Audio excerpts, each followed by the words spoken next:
Welcome to the You, Me, and Disney podcast.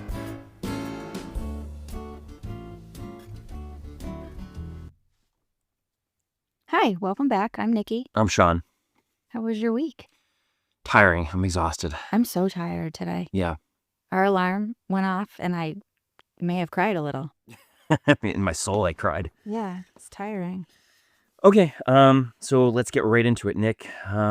This is the top of the month treat episode. So we're going to break our format at the top of every month, and we're going to do something special for us and for our one listener. So Our one listener? yeah, this week we decided to do our top 5 episodes, right? No, not top 5 rides. Top 5 rides, yes.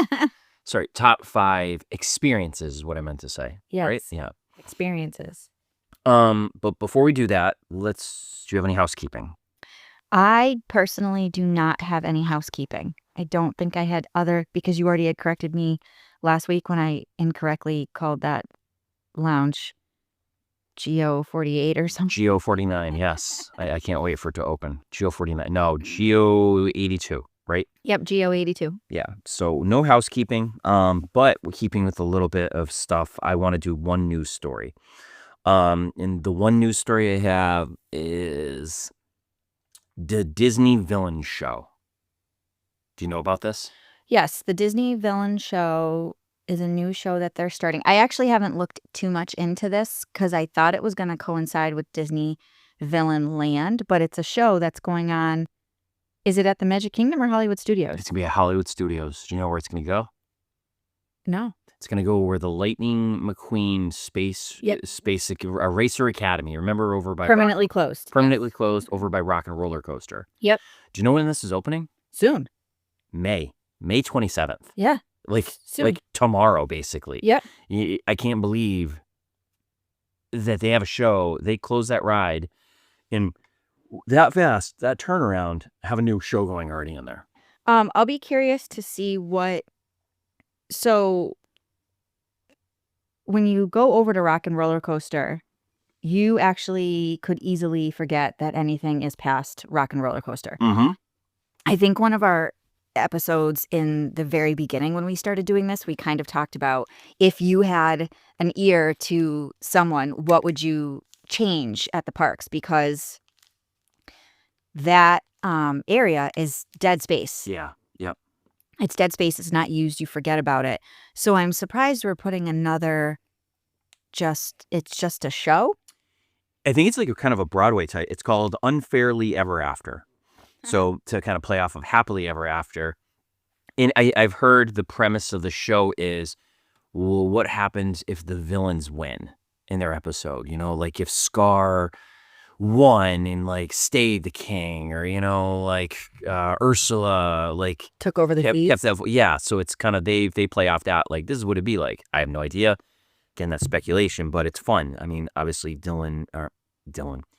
Disney is loving the idea of villains right now. That's because villains are characters too. Villains are awesome. Villains are awesome. Like, I'm not a huge fan of Ursula, although I don't mind her, but like Cruella de Vil and the Queen of Hearts and the Evil Queen. People love the Evil Queen. Yeah, right. Even in the other universes, like Darth Vader and things like that. Like, I love Darth Vader. And then you even have like the anti-villain and like the people that are kind of in the middle, like Han Solo. Like there's so many villains, so I think that it could be amazing. So I can't wait. I'm excited to see that and excited to hear all about it. So that is your little bit of news for today. So May, huh? Yep, May 27th. So I can't wait. I think we should definitely do a little research if anyone happens to get there in May and you want to shoot us a photo. Oh, how would they do that? We have an Instagram page. We do. Yes. You, Me, and Disney podcast. Yes. There's some funny stuff on there. Yes, we're getting some followers or Instagram. Yep. I don't even know what you call them. We're getting some people. We're creating memes and putting up personal photos left and right. So if you want to see what we look like, go stalk us. Yeah, it's amusing. It's amusing to do at the end of the day. It makes me giggle. And when we make a meme and I have to sit there and laugh at myself, it brings joy to my day. Yes. So this is our I dreaded this episode. Why? It was the hardest thing I've ever had to do. I actually, while I was doing it, I had to text you, like, this is so hard. Yes. How do we want to do this? Do you want to you want to start from 5 to 1? Oh, I didn't do mine like I just did my 5. I didn't say that's what you wanted us to do was like Yeah, it's the pretty most. much top through 1 through 5. It's self-explanatory. No, but I mean like I didn't do it like one ride is like the number one ride. I just did the 5 rides that You failed the assignment. The assignment was your top 1 through 5. I have 1 through 5 So why would you have the number 1 if it wasn't your top assignment? because I just labeled them out. Okay. Okay. You go. So I'm gonna. Well, no, I wanted to go me, then you, then me, then you, then me. Then All right, you. I'm Yeah. fine. I Okay, can so do that. you think you could do that? Sure. I'll start it so that'll give you a little bit of time to because you're a cheater. You didn't do your proper assignment. I did do my You- proper you assignment. obviously didn't. So Stop. just to be clear, because Disney is not all rides, there's also experiences, there's also shows. I think the only rule I put in, the only caveat was no past rides. No Yeah, rides like that I can't say closed. Splash Mountain. Correct. Or like something that Mr. Toad's Wild Adventure, something that's already gone. So there we go. Let me flip my little pages because I have so many pages of notes. Mhm. I will start Go. with my number 5 is the Carousel of Progress. I 1,000% knew that was going to be on your list. It is, in my mind, and I'll give like a brief little idea of why and maybe get into it a little bit, but it is such an awesome ride. Oh, spoiler disclaimer at the top. We might talk about what some of these rides are like in the queues or the actual ride. So if you've never been on these rides, hey, we're going to talk about some behind the curtains things. So just be aware. We're going to really dive into some of these rides, not our experiences, not all of them. Mhm. But Carousel of Progress was actually built in, and they say it in the actual ride, 1964. I thought the one in Walt Disney World was an actual copy of the original ride. It's not. It's that ride. It is. It's the OG. I didn't know that. I thought it was a copy like Small World. I thought they have one in Disneyland and have one here. They don't. It's the ride. So it was actually built in 1964 at the World's Fair. And then in 1967, they actually got it from the World's Fair and put it into Disneyland. And it resided there until 1973. Then they moved it over to Disney World, where it has been ever since. And if you've ever seen the actual ride, in the beginning open little dialogue there, Mhm. they say this is the longest running, most performance Yes. of a stage show.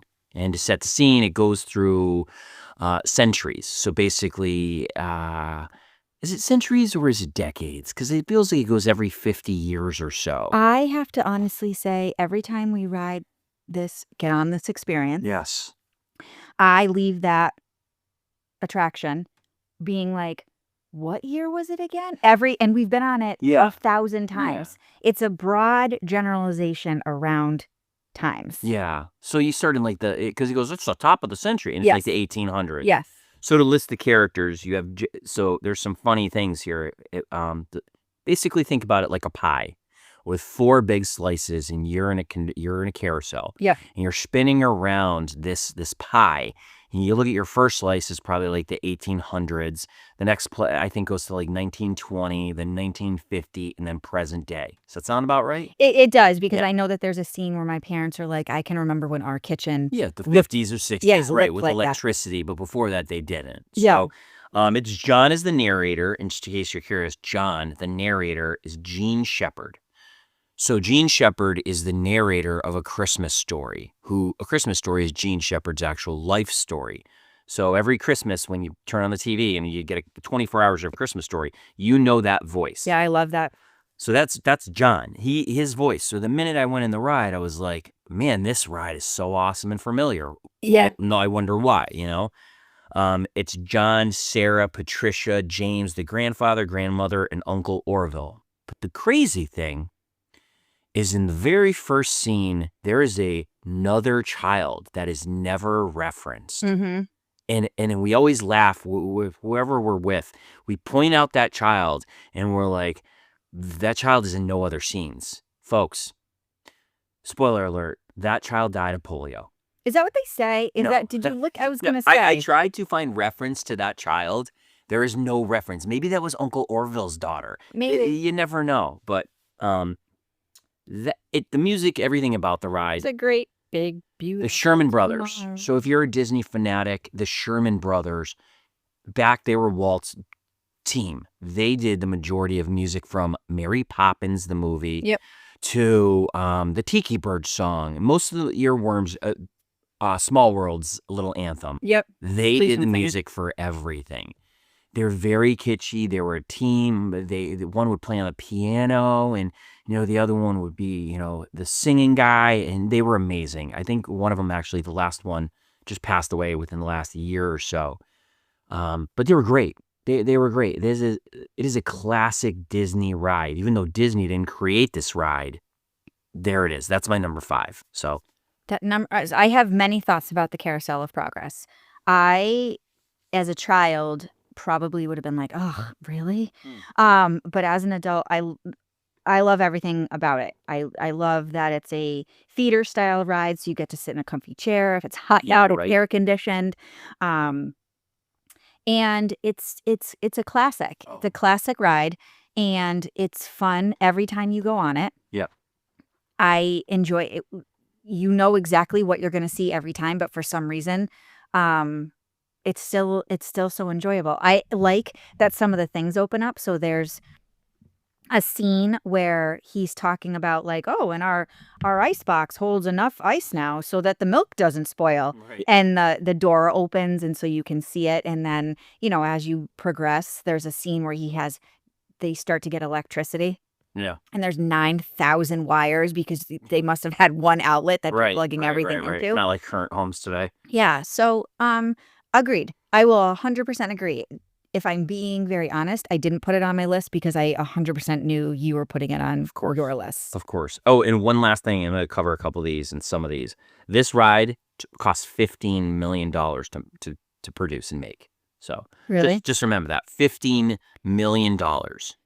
On a side note, it's funny because someone had posted the other day about if you ever want to see a $20 million attraction, and they did the woman, the AWA from Pandora. From Pandora. Yeah. So it's funny that Navi River Journey. She herself is $20 million, but that entire ride is $15 million.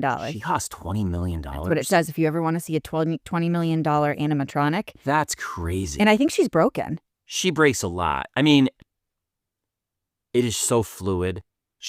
And that's what everybody's so amazed by. Like, she's a metal. Real. She is a metal robot who's like basically like water. Her movements are so fluid. But there it is. Sorry. What's your number 5 or 4 or whatever? Because you didn't do the assignment. I did do the assignment properly. All right. So my number 5 is Spaceship Earth. Awesome ride. Spaceship Earth is in Epcot. It's located in the Epcot Ball, which is kind of Epcot's what's the word I'm looking for? Geodesic sphere? No. The icon. The icon. Thank you. So Spaceship Earth, the queue is not overly like, oh my God. I feel like for the most part you're outside. Yeah. Yeah, you're outside. It's a couple switchbacks. It's a couple switchbacks, and that's it. It's an Omni style ride, so meaning it's constantly moving. So the queue is not great. The ride cart itself is just a little square cart. It's like a little choo-choo train. It reminds me, the cart is almost exactly the same as the People Mover. Oh, very much so. Yes. That same. Actually, it probably is the same cart. No, the People Mover's wider, but yeah, I think when they built it, it's very similar. Yeah, they have a computer screen. So they have 2 in the front, 2 in the back. There's a computer screen. I'll tell you a funny story in a minute about the first time we ever went. Remind me. Yeah. And you travel through time and explore history of human communication.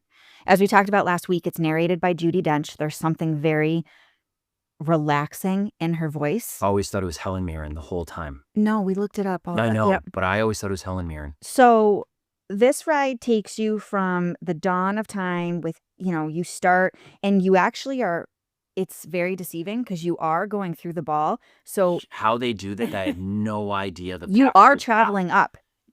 You are 1,000% traveling up, and I'll explain how I know this in the beginning. Yeah. So you're traveling up, and when you first travel up, they must bring you to the very top. You think you start on the top? I do. Okay. I think you're traveling through up to the top because when you first start, they actually only have projections. There's no animatronics just yet. So it's projections of like woolly mammoths and cave Yeah. people Yeah. and fighting and talking about communication. And then as you start to go through the ride, they bring in the animatronics. And there's something about the smell in this ride too. Just the burning. Yeah. Of But it's only in one part. Alexandria. When they're burning the Library of Alexandria is when it really kicks in. Yes. Yeah. So, brings you through wildfires with inventions of the printing press. Yep. A little Um, boy without a face. yep. Newspaper kid. Yep. Modern age of media from newspapers. And then obviously announcing the Civil War in there through television broadcasting. And then I like the part where the moon is landing. Like they're all sitting there in the 60s and you can see the little moon is TV. landing. Yeah. And then, the carts eventually turn around. Yeah. Not in any weird way. And you travel back to Earth. Yeah. And you actually can feel, and it's all like stars and stuff, and you travel backwards. Time out. You missed an important part. Because you were on a spaceship, you actually, was seen before you turn around, you look down onto Earth from outer space. I did forget that. I Yes. apologize. It is probably one of the coolest scenes in that ride where you're at the top of the furthest point and you look down and you see a little ball of Earth. And then you turn around and go back. So go ahead. No. And it's just, and when you travel back, you can feel the pitch Oh, yeah. that you're traveling back on. And I do sometimes think to myself, if this were to let go, because you are traveling back. And I like when you travel back to Earth because they have no more quote unquote animatronics or the ride. Yeah. They then make you interact With the screen. Yeah. And the screen will pop up and it makes you pick like, what's your favorite thing to do? Leisure. What's your hobby? Do you like to travel? And then it gives you like what your idea of the future would be. Yeah. And they give that little thing at the end. They do. And they also take a little picture of you. Well, because they take your photo Yeah. as you're traveling up to, and then you get to take your little head and you put it on your little character. Your little, I don't know, this might be such an old, the Jetsons. Yes, I don't know if anyone would. It's an old cartoon even way before my time, but I caught the reruns of like the Jetsons. They were a futuristic family and they drive around their little space buggies, like, and that's exactly what this end is like. Yeah, it was probably set maybe in the early 60s. So there's so many pieces to this ride too that I love. I like the invention of the Apple computer, where he's sitting in his right. That's tons of yes, tons of hidden Mickeys in this ride. Tons. I've probably found the two that I know never of, seen them, and then I've accidentally stumbled upon them because I think we were looking for like ones. There's a couple in the scrolls. There's a couple written down. And then one day I was just looking over. I was like, oh my gosh, there's one before. And it's very rare that you actually just find a hidden Mickey on your own without doing some research ahead of time. But there are tons in this ride. So if you're ever on it and looking for something. This is one of those experiences that everywhere you look on this ride, there's something to see. Yeah. Oh my God. Yeah. I managed to always sit on the same darn side of the freaking cart. The left? Yes. So I'm always looking at the same. But if you are smart enough and you look from side to side, excuse me, you'll see so much. There are still things that I think that I haven't seen. The Afro girl, she's on the right. She's crazy. Yeah. The heroin guy, when you're in the city scene, is the guy shooting heroin on the right? No, he's not. No, he is. No, he's not. Don't be a jerk. I'm joking. But he could be there. You never know. How long do you think this ride is?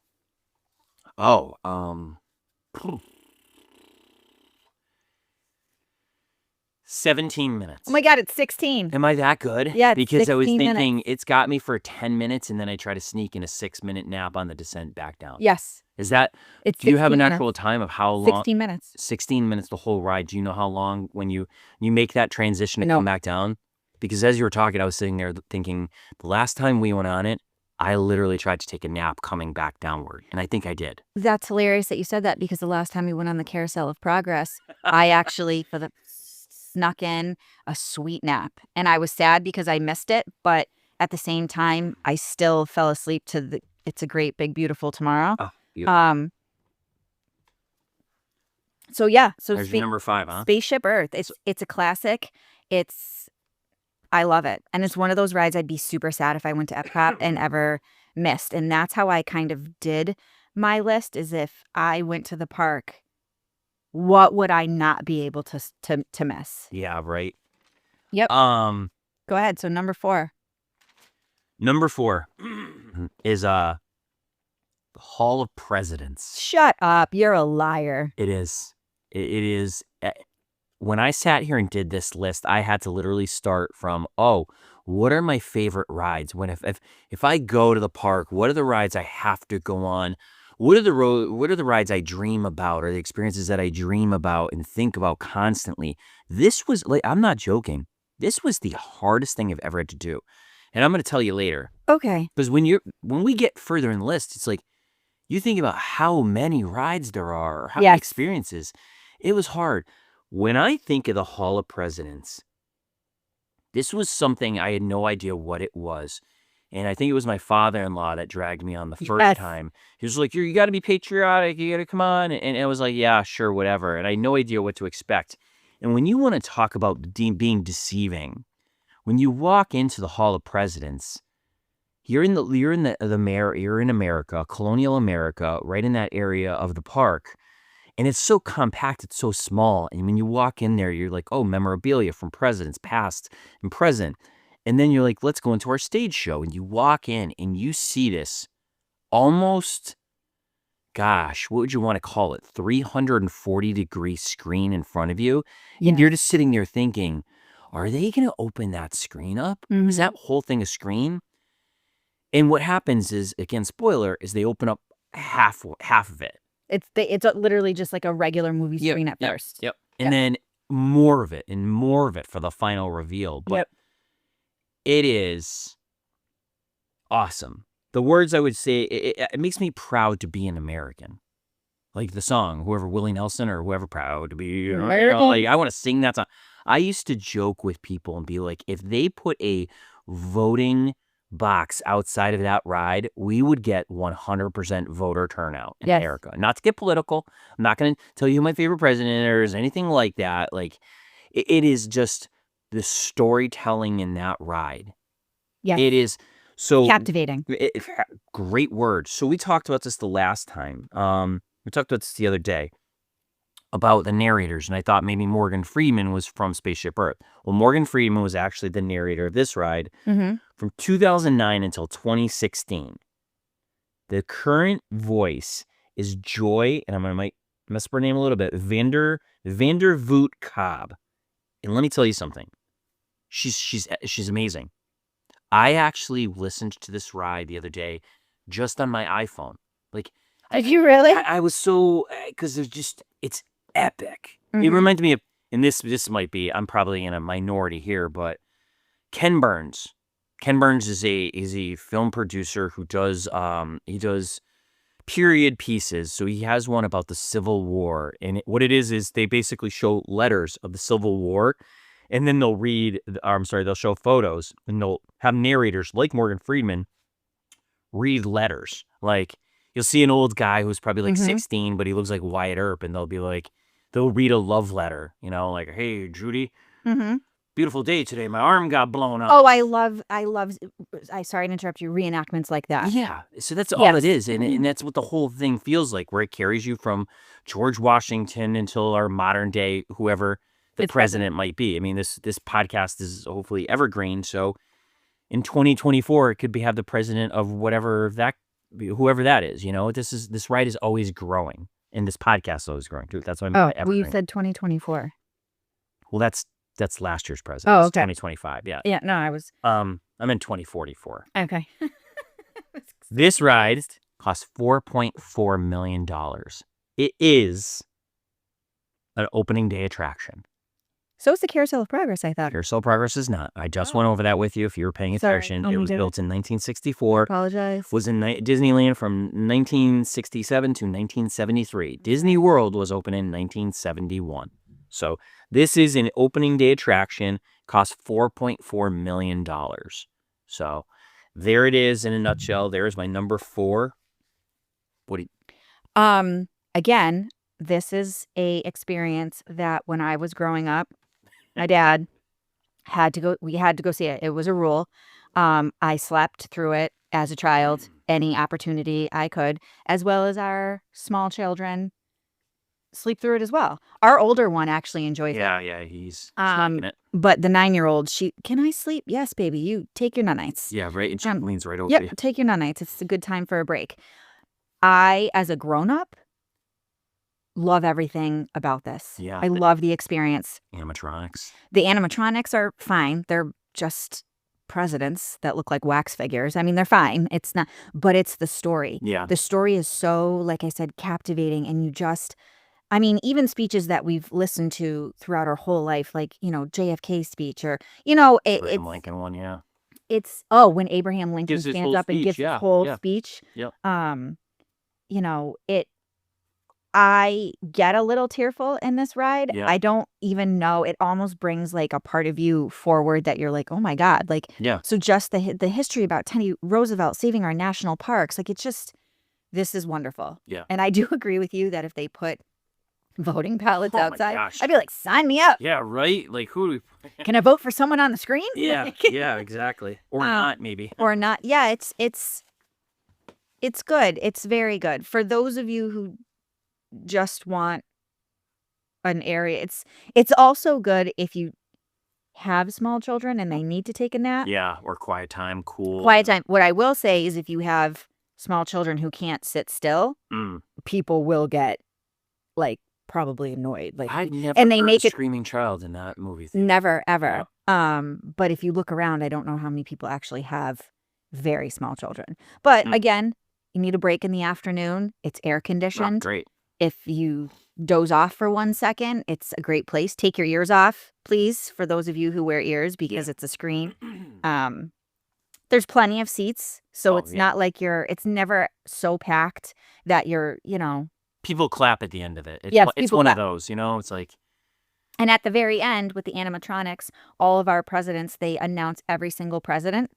And they light their face up and do the animatronic. Yeah. And they, the current president gets to stand and give a speech, or, Yeah, I think the ride is actually partly down right now because they are... It is currently presently... They have to just reworking the situation. Yeah, because they have to put they're going to make yeah. Joe Biden sit and Donald Trump has to stand, I Come think. back out again. So that's it. That's my number 4. Nikki, what's your number 4? Whew! Okay, my number 4 is Frozen.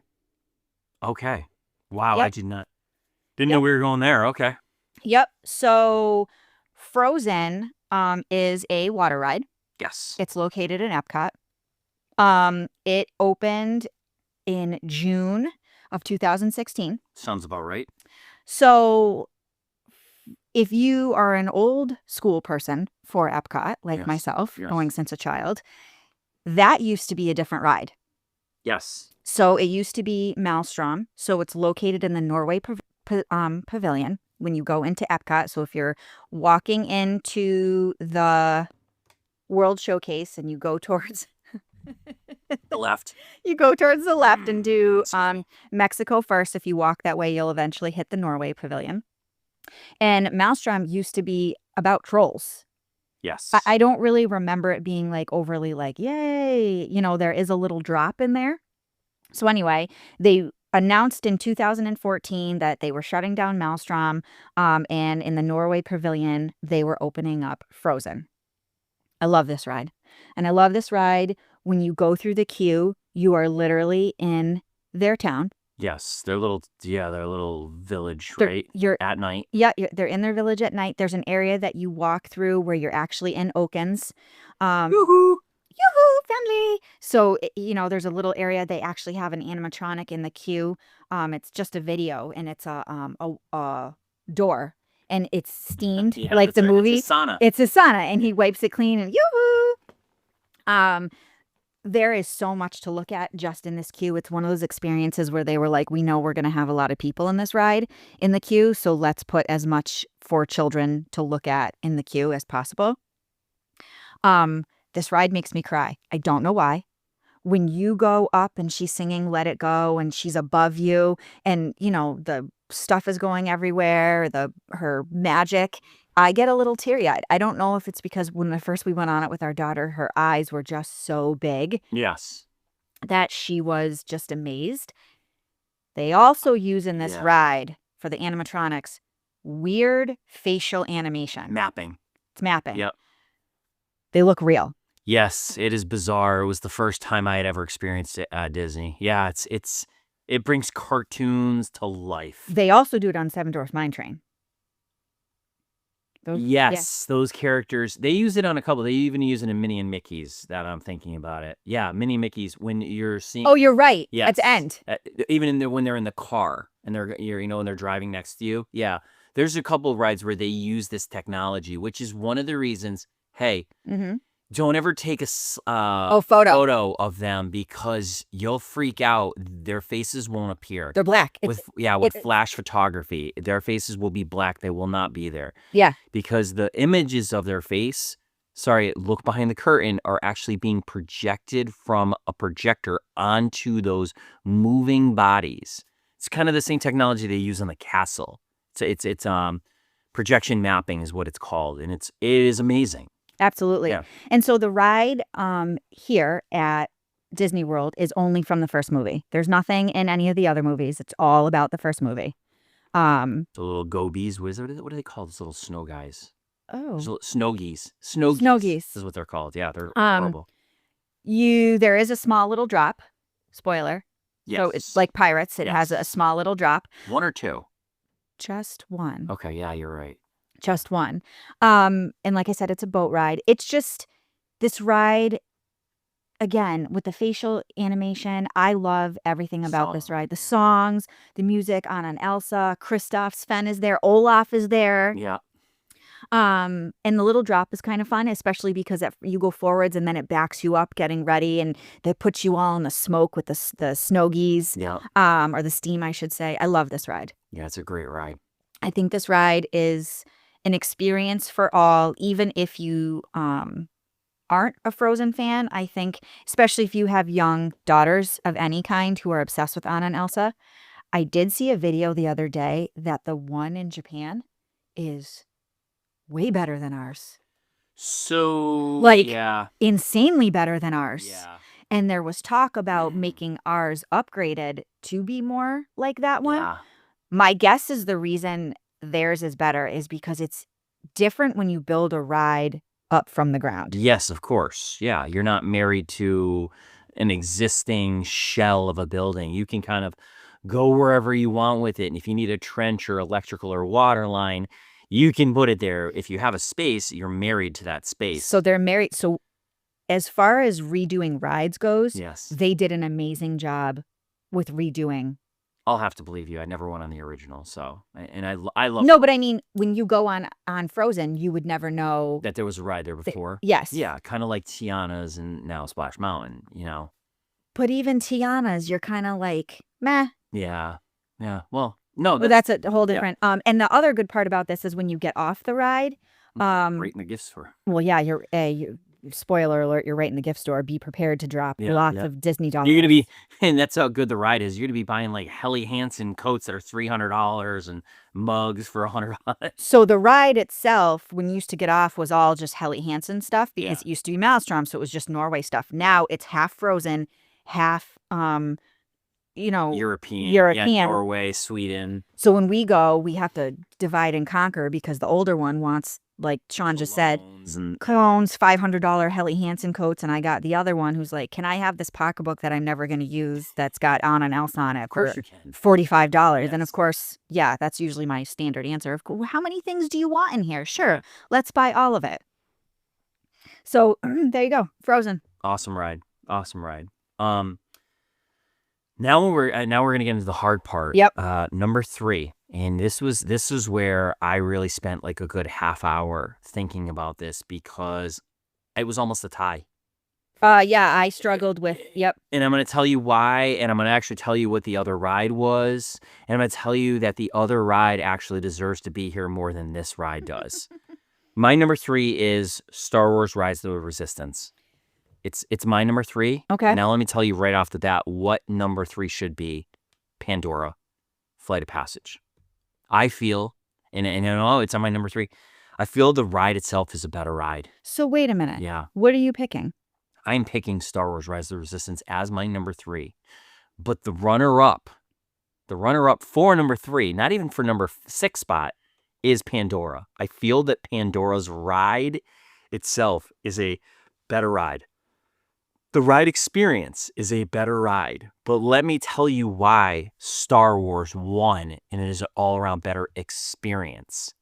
It's the queue. It is Oh my God. Yeah. amazing. I wrote so many things. It is a 20-minute experience. It is epic. It opened December 19th on the 5th. So it was not an opening day attraction. This ride cost $450 million. Yeah. To put that into perspective for you, the movie from which it's based cost $447 million. So this ride costs more than the movie. Yeah. I'm Yeah. not surprised. Yeah, it is insane. But it's not the actual ride itself. Spoiler alert, there's like 6 queues. There is. I love that about this is it is literally a ride, but it's such an immersive experience. Yes. Nothing like it ever. There is no other. And actually, it's funny. My next one was a slash very similar to yours. So anyway, Okay. um, So to get right into it though, like the number 1 queue, you're meeting Rey. The number 2, she's like, let's go board a ship. So number 2, you're boarding a ship. Number 3, your ship gets taken. You're into a hangar. Number 4, you're into a hangar. Then you get interrogated. Number 5, you're freed by the resistance. Number 6, you go in these escape pods and you're ripping through this thing. This thing has so many twists and turns. You're walking, they're staging. And from the outside, it looks like just a couple small tunnels. I can't imagine how huge this ride is, even to the end scene yeah, where you're let go and you're like, thanks for helping the resistance. And you're on the side of this big ship that crash landed. yep, It is awesome. yes, And things that make this ride awesome, when you go over to Pandora and you're on Avatar Flight of Passage, again, that ride is amazing. It is amazing. This ride, I don't even know if I'd call it a ride. I'd almost call it maybe a little bit faster boat ride without the water. Like you're kind of just going through these scenes. There's really not I don't know how to put it, an epic engagement.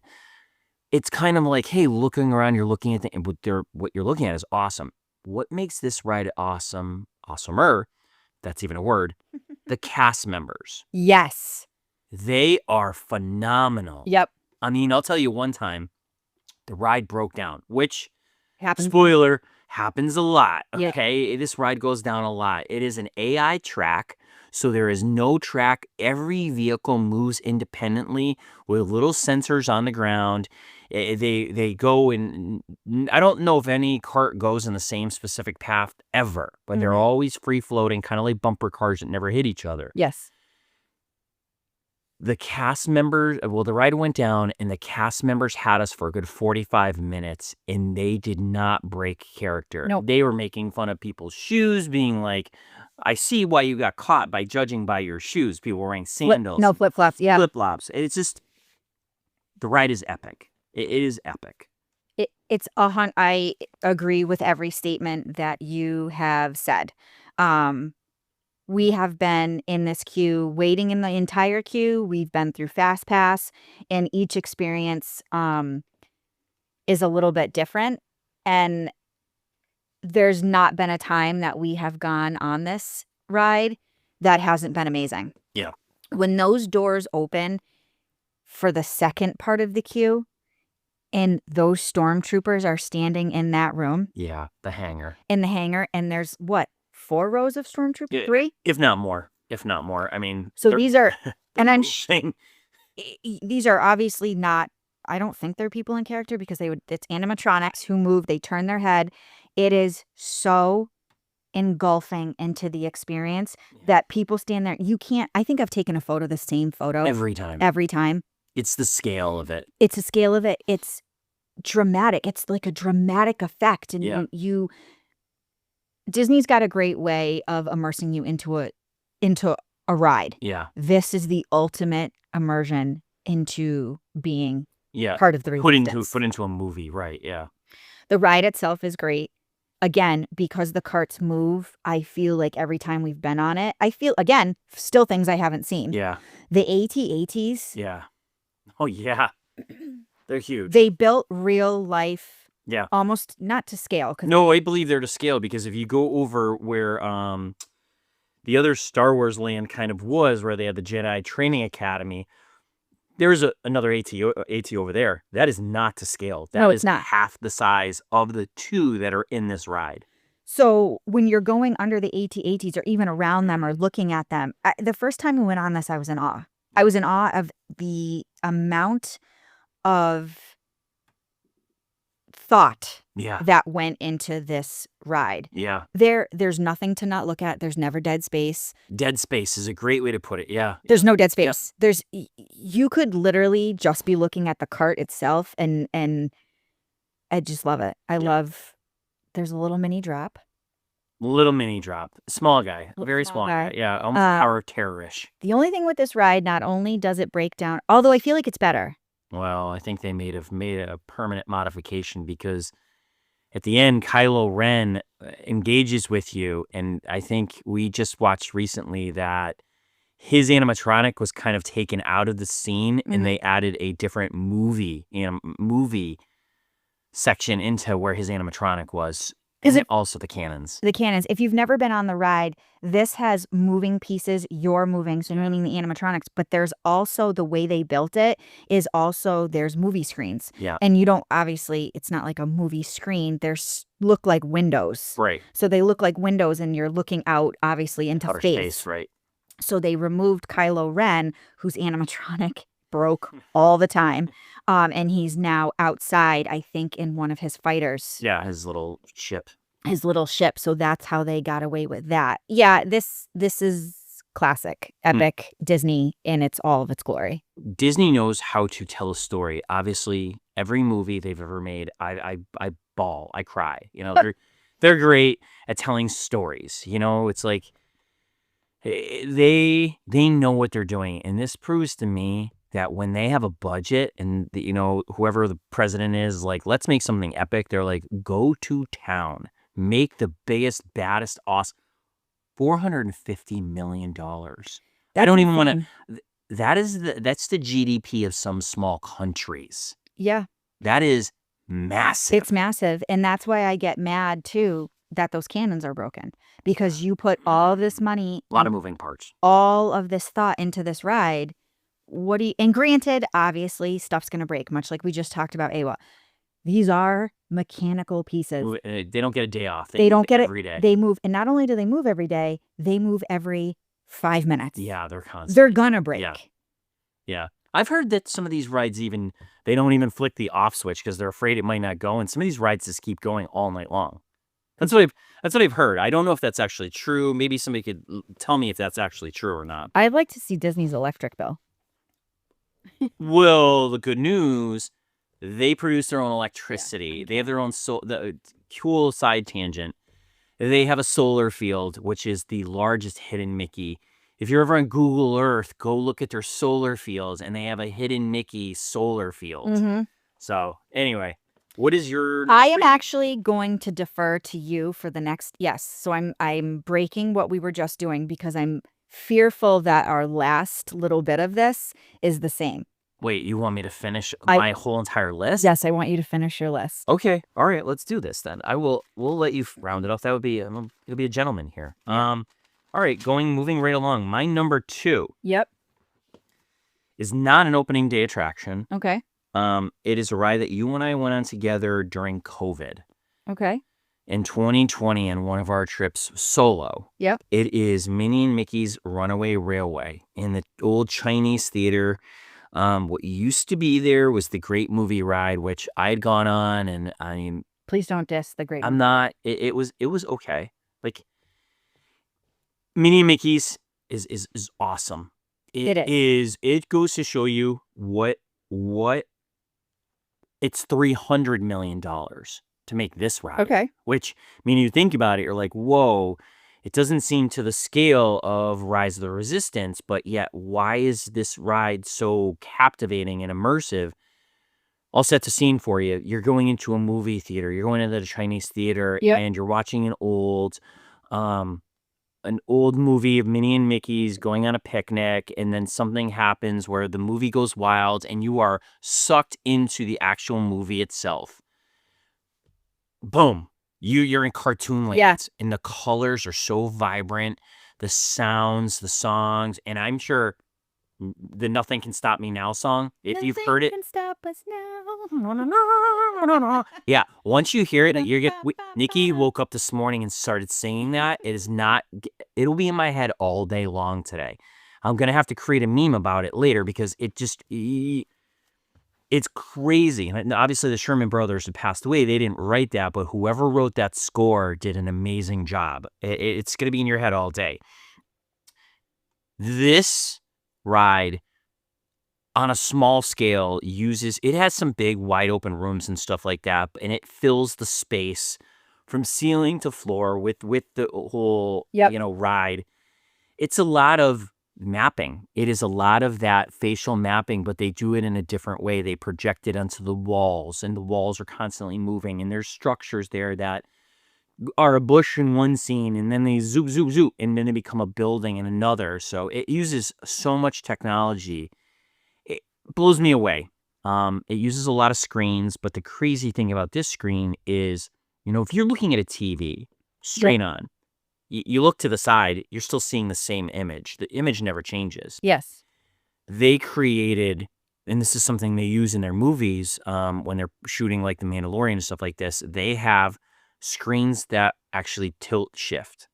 So if I'm looking at Donald Duck in this one scene straight on, and as the cart is moving and you're looking at Donald Duck, you actually can see around Donald Duck, and the view behind him changes as your perspective changes. But it's not just for you, because somebody else in another cart is seeing the opposite direction. Yeah. Because the screens actually morph and they move around him. So it's not a 2D image. It is actually a shifting image. Yeah. Amazing technology. And you're like, oh, yeah, okay, who cares about screen? It just blows my mind, and then they bring in some 3D puppets of Pete with a jackhammer. Mm-hmm. There's a cool scene where Daisy is doing a yoga instructing, and then she sends you into this water scene, and it just shows you're like in a little jungle, and then they turn you around, and with 1 second, you're underwater. Yeah. And then the cart moves a little bit, and it was my number one for a while. It really was. Like, it is a great ride. It truly is, and that's all I can say. You want me to do my number one? I'll do my number one. No, I'll do it. I'll get it out of the way. Yeah. I'll do my number one. Yeah.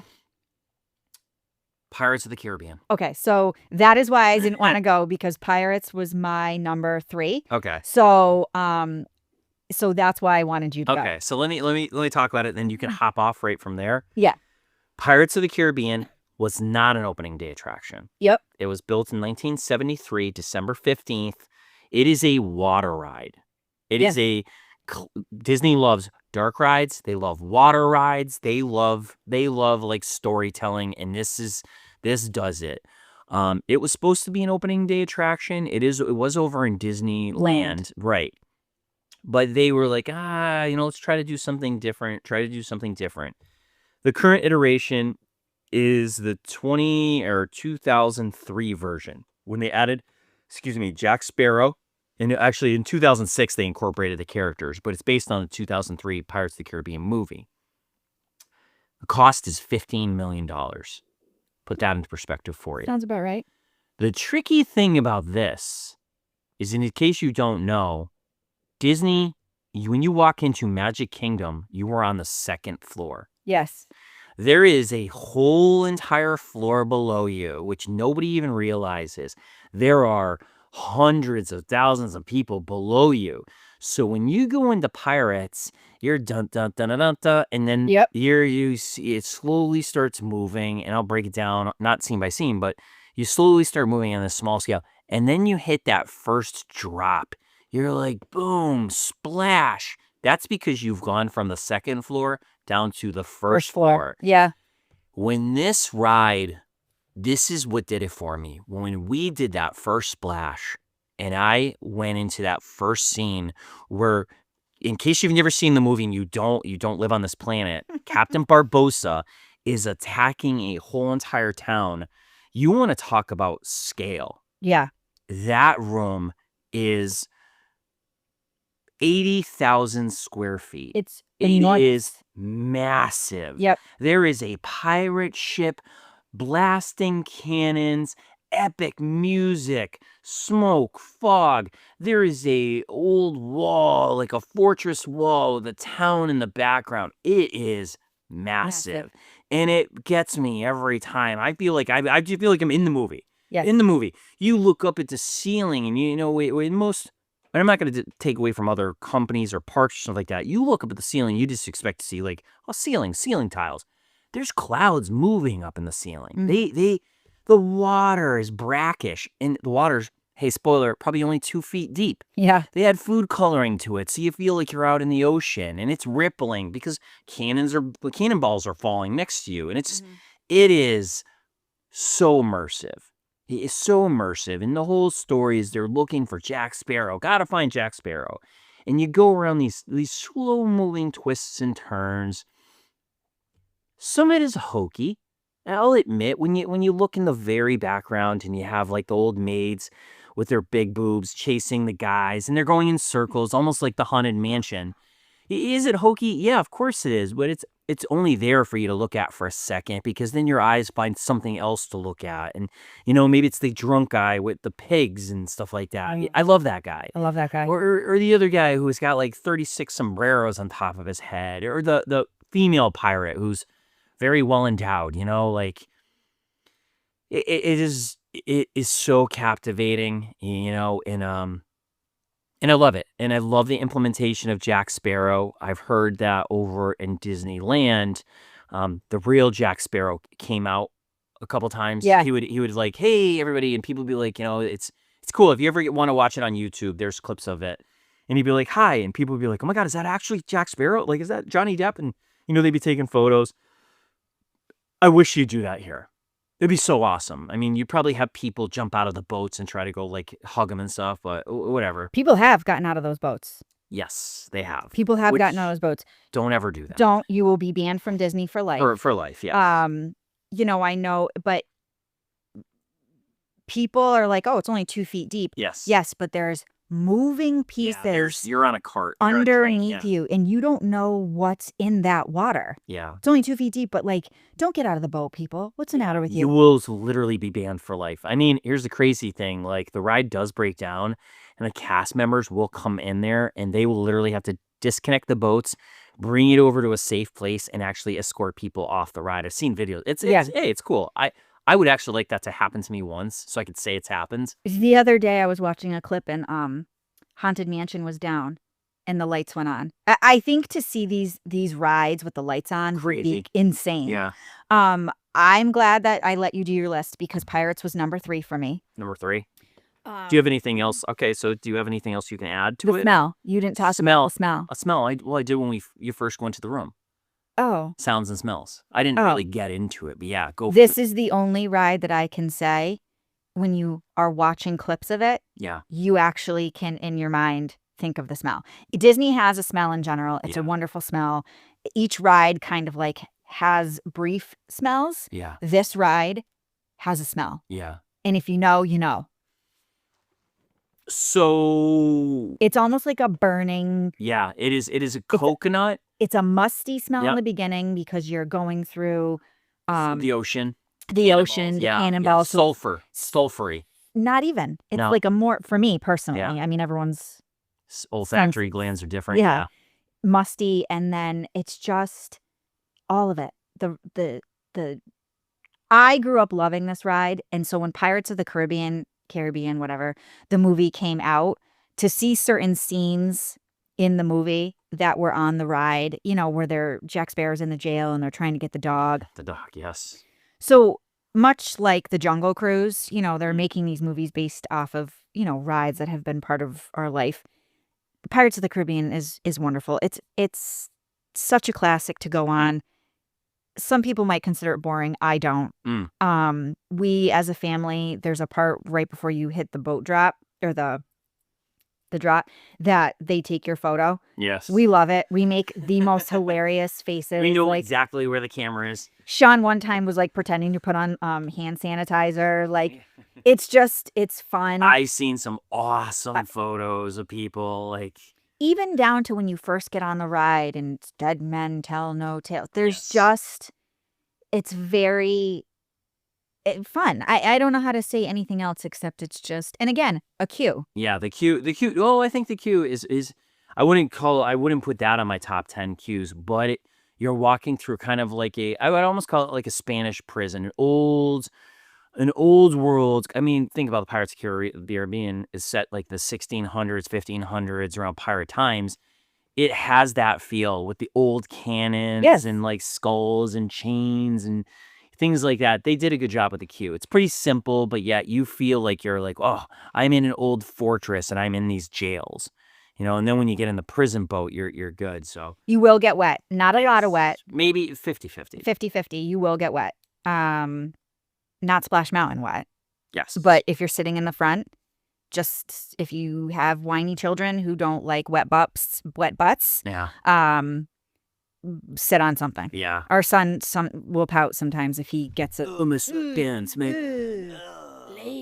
Oh, the water came up and ruined my hair. Yeah, pretty much. Yes. So agree. I agree with you wholeheartedly about that, which is why I wanted, like I said, because I had a feeling that you were gonna. Just to finish it up, though, because you are on the basement level, the first floor, when you get off the ride, you then have to get onto an escalator, come back up to the second floor. And that's where the gift shop is that we've been talking about the last couple weeks. So pretty cool. Most people don't even pay attention to that, but that's goes to show you how massive this park is. And to the scale that when you go down that low, that's why it is so high. Like, it's 200-foot high ceilings. If you ever massive. If you ever want to do something fun, go on Google Maps. Oh, yeah. You told me this last week. It blew my mind. So much like we just said, Disney has a facade. Everything about Disney is a facade. So when you go into things like Haunted Mansion, you think that you're going into that building. The small little building. That small little building. Nope. Please go on Google Maps and you will see the building that is connected to it. And that is what's housed in this ride. But you're not even seeing the whole building because half of it's underground. Half of it's Or on the first floor. I'm not talking about Pirates. I'm not Yes. sure how, because like you just said, Pirates, you go down. Yes. But if you go just for fun, go look on Google Maps, because Google Maps shows you the buildings that are built behind what you see. And there's so much that you don't see. There's so much you don't see. I would give anything to be a cast member. I would love it. Give anything to do this. But yes, very good. Awesome. So that is your number 3. That was my number 3. What do you got for number 2? What do I got for number 2? What do I got for number Small 2? World? Nope. Oh, God, no. Spoiler alert. And I know it's an OG ride. No shame to anyone out there. Careful what you say. Our family doesn't love that side of me. I'm going into my next ride. Oh, really? Next to Seven Dwarfs Mine Train. Okay. You don't love this ride? Okay. You don't love this ride? I chose rides that I personally feel like I don't ever want to miss when I'm at the park. I feel you. This is just one of those rides that I don't ever want to miss. This ride opened, opening date was May 28, 2014. It actually replaced 20,000 Leagues Under the Sea. Did it really? Yes. Oh, I did not know. I didn't really know. Wait, I thought 20,000 Leagues Under the Sea was where Little Mermaid was. No, Ariel's Grotto is next to it. So maybe it was that whole area. Yeah, I'd have to look that up. I'm going to put that as a. I'm definitely. I could be wrong, but I thought the Voyage of the Little Mermaid took over where the 20,000 Leagues was, but that I might be confusing that with Disneyland a little bit because they still have a version of that over there. But keep going. So, Seven Dwarfs Mine Train is a roller coaster. When you do the queue, most of the queue is outside, and it's very much based on the cartoon portion of the movie. So you are in the Seven Dwarfs area digging up gems. There's an interactive area for kids where you can touch gems a little bit. They light up. During COVID, all that was closed because you're not allowed to have touch points. The drop, if I understood this correctly, is 39 feet and it goes only 34 miles per hour. And the duration is 2 minutes and 50 seconds. Wait, the whole ride is only 2 minutes long? Yep, I think so. If I Are you serious? I'm pretty sure. Yeah. So I did write that down. Again, this ride, when you go into it's a roller coaster. So it's a two, each person sits in your little cart. Ariel's Grotto took it over. 20,000 Leagues Under the Sea? Yeah. Ariel's replaced by Ariel's Grotto. Yep. Oh, wait. Ariel's Grotto, Pooh's Playful Spot, Oh, okay. I'm sorry. I should have read a little bit further. Ariel's Grotto from 1996 to 2004. Then it became Pooh's Playful Spot from 2005 to 2010, and then Seven Dwarfs Mine Train from 2014 to present. So you were correct. Thank I was you. wrong. Yep. So they moved Ariel's Grotto over Yep. to where Ariel is, and this technically replaced 20,000 Leagues Under the Sea. I probably just heard Ariel and glommed onto that's where the ride was. Things I love about this ride. Hi-ho, when you're climbing up that hill. Hey-ho. Hi-ho. Hey-ho. They have some negative things to say about her, huh? Sorry. They're not amusing. That was funny. Their faces, again, do that facial animation, so the mapping. So I just think it's cute. I love this ride. I think it's a fun roller coaster. All kids can do it. I think the height limit is 3 feet 2 inches. So even littles can do it. And that's usually the first roller coaster for littles. No, Barnstormer would actually, like the first one for littles. My God, you're right. Duration, 3 minutes. Yeah, 3 minutes long. That's insane. Yep. Here's the thing. I agree with you. This is an awesome ride. I think it is an awesome, fun ride. The cart rocks. Yes. So you can, if you're in each one is kind of like... Because you're supposed to be mining. Rocking, right. So imagine like Indiana Jones and those, when they're in the coal mines and like the little carts where you put all the stuff.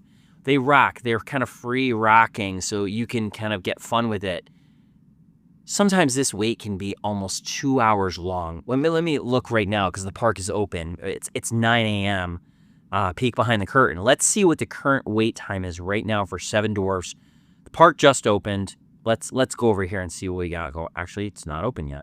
Interesting. This ride though can get up to 2 hours. Yeah. So imagine waiting 2 hours for a 3-minute long ride. So I'm going to put that in perspective. It's currently an hour. Yeah, it's an hour always. Right off the bat. Wow. So, and it's indoors and outdoors. So just to make everyone aware, it rains in Florida all the time. If it is thundering and lightning outside, this ride is closed. Yeah, unfortunately. My quick hack that I'm just going to throw in here, people are not going to agree with me. If you get an opportunity to buy this ride, so we will go over, I think, one of these times, lightning lanes and stuff, but this is an experience. You're not allowed to get a lightning lane for this. It's either pay to play, meaning you buy your tickets for this, or you wait in line. My personal hack is if you really like this ride and you have to go on it, buy it. Yeah. The reason for that is when you buy your tickets, unlike a Fast Pass, if the ride goes down and you getting kicked out, you get to come back. Yeah.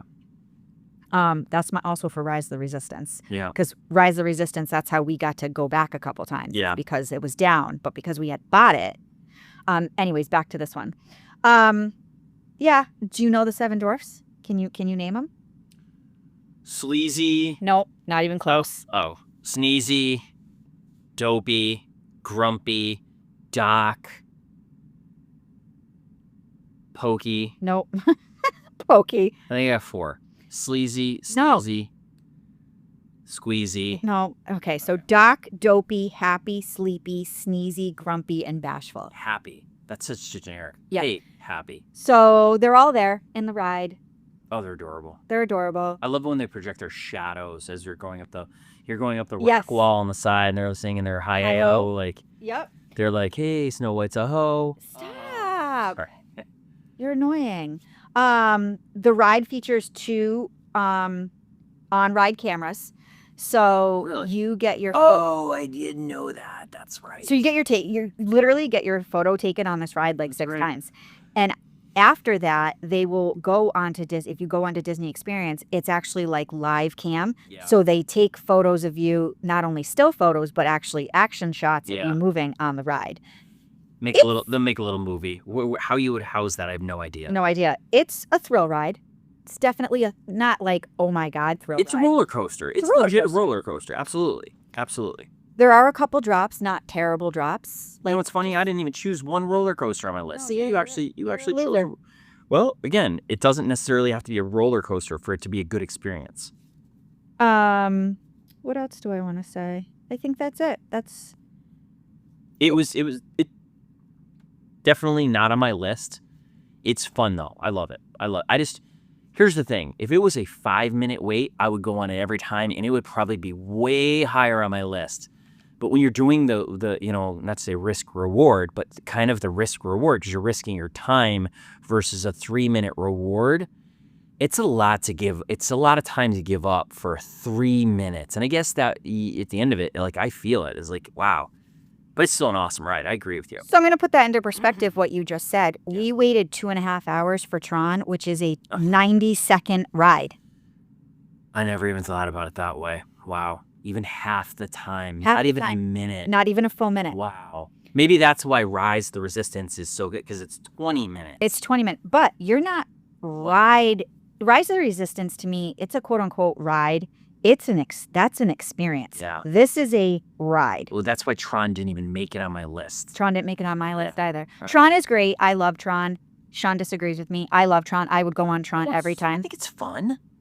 And what I like about Seven Dwarfs Mine Train too is when you're finally done at the very end, there's a scene actually from the original movie. Yes. So the evil queen, who now looks like the witch holding the apple, is standing at the door of the hut, and you can see Snow White and the 7 dwarfs dancing around from the movie. So if you've ever seen the original movie, yes, Dopey is standing on somebody's shoulders and they're dancing with her. So that alone is just super cute. And because you're in a mine cart, and Shawn says they move, you happen to just swing the cart to the music and start waltzing with them. So yes, agreed. It's not long enough, but it's on my list. All right. Awesome. What's your number one? No, you go. I already went. Pirates was your first? Pirates my number one. Really not even listening to you. Yeah, wait, you never listened to me. I'm sorry. Jesus. My number one. Oh, make it up right now because you don't actually have a list because you didn't do the assignment. Sorry. Do you need me to buy some time for you? No, my number one. I'll tell you a joke. My number one is Expedition Everest. Oh, comments? Nothing? I stunned you? God damn it. That didn't even, you know what? It should have probably been in my top 5. How did I not even have that on here? So Expedition Everest is in Animal Kingdom. It is a roller coaster. It's also in our family. My goodness, excuse me. It's also in our family known as the Yeti, and that's because there is a Yeti on the ride. It opened in May 2014. The cost, does that say it? That says $100 million, right? Yeah, wow, $100 million. $100 million. Wow. This ride is amazing. Yeah. As far as roller coasters go. So it's built to be obviously in the Himalayas. You're going up You're going up Mount Everest. You're going up Mount Everest. The queue for this ride is you are actually getting ready to backpack to go travel to find a Yeti. You're hiking up Everest. You're gonna go up there with a bunch of Sherpas, and your mission is not to climb Mount Everest. Your mission is to find the Yeti. Yeah, because this starts off at the official base camp Himalayan Escapes travel agency. Yes. So and then as you're going through the queue, then you hit what's called so right before you get on the ride, you hit the Yeti Museum. Yeah, I love that. So they have all these pictures of Yetis. Yeah. Experiences where people have seen Yetis and ideas of Yetis, what Yeti poop looks like. Casts. You know how they do casts of footprints? There's casts of Yeti footprints. Cast of Yetis. Yep. So the ride boards you on a roller coaster. getting ready to obviously, so the base of Mount Everest, and then it blows like a whistle and you go. This, and then it takes you, I don't want to ruin it, but we have to talk about You it. have to. I said there was going to be spoilers, so spoil it. Hey, if you don't want to Spoil. hear about this, sorry. This roller coaster brings you up the craziest steep, and you're like, "Oh my God, I'm gonna have to go down this Yeah, that drop. this crazy drop." And it brings you all the way up, and you go up, and all of a sudden it levels off, and Yep, that's yep. completely deceiving because you Yep. do not know that it levels you off. And then you go straight up into what looks like broken tracks Yeah. because the Yeti has destroyed it. Yep, the Yeti knocked him out. And then you go backwards. Yes. I didn't know this the first time going on it. I know Yeah, you do it. I didn't spoil it for anything, and I was like looking at this, and it's one of those things where you're like, are they stop? Because you stop, you come to a complete Yep. stop, and Yep. you're like, are they reconstructing the tracks behind you? Yeah, they are. Yep. They actually are, and you go backwards at like, what's the speed? Like 60 miles per hour. You go crazy speeds. Yeah, so it takes, and then and then it brings you backwards through a ransacked temple. Yep. And the Yeti used to be working. Yeah. So there used to be a giant Yeti that jumped out, and then that's when you went forward again. Yeah. Now it's just a video, but it still does. He's there, but I think they He's use there. shadow effects, and he like. Roar! This is a thrill ride. Yes. There are drops. Yes. It's a fun roller coaster. The fact that you go backwards on this roller coaster and then you go forwards, I think, is the most fun. I love that it's deceiving as far as a roller coaster goes because, like I said, you go up that, huge steep, and then you go backwards. So there's mixed talk. We used to always have to sit in the front. So we used to sit in the front because when you go down that big hill, it was so much fun. One of the cast members to us one time was like, "Hey, you guys should try to sit in the back. Sit in the back if you want it more thrilling." It was absolutely insane. And quick fun story, we went one time during COVID, and for some reason, Animal Kingdom during that day happened to be no one was there. Busy, yeah. We got on and off that ride. Oh, so many times. You literally, there was no wait whatsoever. So we went on and off the ride, 6 times? At least. I had to stop. Our children had to go to the bathroom so bad. They almost peed themselves. They were going to explode, but they were having so much fun. Yep. So that is there anything else that I wanted to? Can I? So the train ride has 17 rows with 2 sitting in each. There's obviously a photo pass here, so there's a great opportunity to get a photo pass. Riders have to be 44 inches tall. You only get secured by a lap bar. Woo woo. So it's, very safe. Yeah. Yeah. Go. I think maybe I did think about this ride, and going back and looking at my list while you were talking, I don't think it would make it in my top 5. How come? Because every one of these other rides is just a smidge more important to me. Yeah. Not saying that this ride isn't me, because I was sitting here thinking about, like, I could take out Rise of the Resistance for this ride. Like, this ride, I have so many nostalgic memories from it, and it is beautiful. If I were to list its beauty as far as the queue and the ride itself, this actually would probably be number 1. It is. That queue is amazing. Well, yeah, you're in the Himalaya. You were, and when I mean, Joe Rohde is one of the Imagineers who did most of Animal Kingdom. You feel like you are in a Tibetan village, from like the prayer bells to the old decaying like temples and things like that. He did an amazing job. To an old ski lodge, when you're inside of like probably the 3rd section of the queue, where you're seeing like old antiques and stuff like this. Like, so the Imagineers are given budgets, and they're like, "Hey, go out and find all of these things that would fit into this." And they find so many things, and they put things on top of things on top of things. And again, Disney's storytelling. It's not just, here's the ride, make up the idea like you're on like, XYZ ride, and that's it. It's just about the ride. This is about the moment you walk through the threshold, you're in the queue, you're transported to the Himalaya. You feel like you were actually climbing up Everest. Fun fact. Yes. Do you know what the highest mountain in the state of Florida is? Expedition Everest. It's that mountain. Yes. Yes. It is a fake mountain. It is the highest peak in Florida. So, Fun fact. There you go. So I misspoke. This has an opening date of April 7th, 2006. I don't know where I got May 2014. So 2006. yeah, I feel like that's wrong. I don't All think right, so. that's my follow-up. Yeah, I feel like when we went on, it is a brand new ride. Again, duration, 2 minutes and 50 seconds. Get the F out of here. 2 minutes and 50 seconds. Yeah, height restriction is 44 inches tall. It goes 50 miles per hour, and the drop is 80. Wait a minute. You're telling me that this ride is less time than Seven Dwarfs Mine No, they're Train? the same. They were both 2 minutes and 50 seconds. Wow. I would say easily double the time. It's because you stop.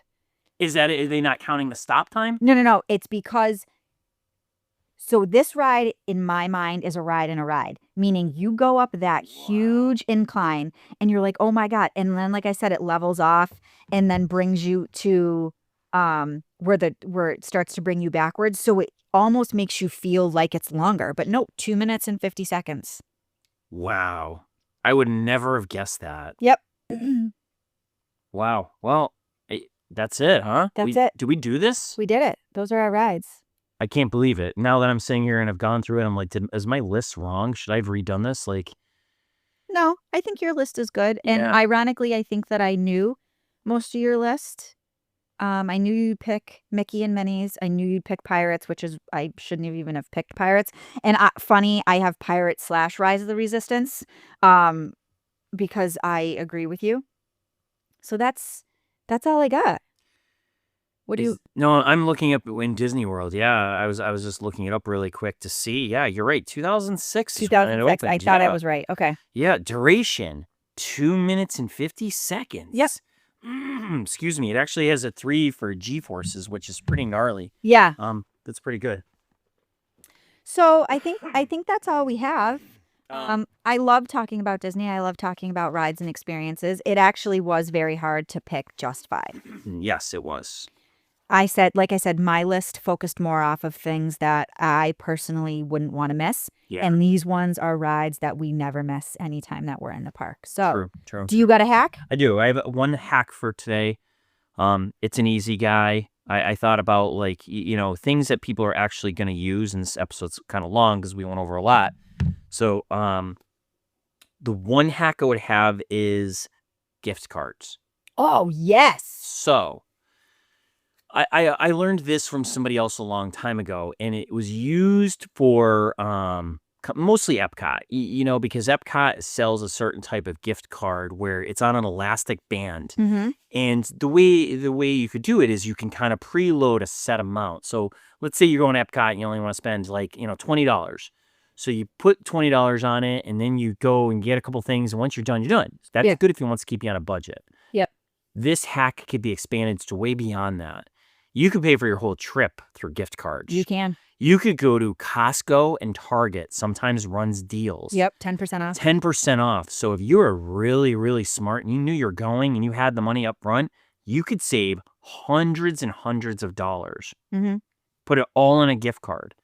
Nikki probably would be able to tell you because she did this last time. There's a certain website where you can load all of your gift cards into one spot. Yep. What's it called? I will have to follow up. I think it was like the Disney gift card website. I think it is DisneyGiftCardWebsite.com. Yes. And the good thing about that, they save them. if you lose your gift card, Yep. you don't lose your gift card. You actually still have it, right? You could transfer your value to another gift card if you had another gift card. Correct. So I still have the same Disney band, The elastic band. the elastic gift card, band. yeah. And the last time we went, I had like 6 gift cards we had been saving up. So for every birthday, holiday, whatever, we were giving each other gift cards. And I loaded them all onto one. Yep. I didn't bring a single dollar for cash. Yeah, it's great. And you just touch that. Attach it, yeah. Attach that band to your wrist, and it was great. It is probably the best hack ever. Yeah. Actually. Yeah. Yes. Yeah. Especially if you want to stay on budget and you're like, hey, some people use their magic bands and just be like, hey, surprise, at the end of your vacation, here's a $500 bill or whatever.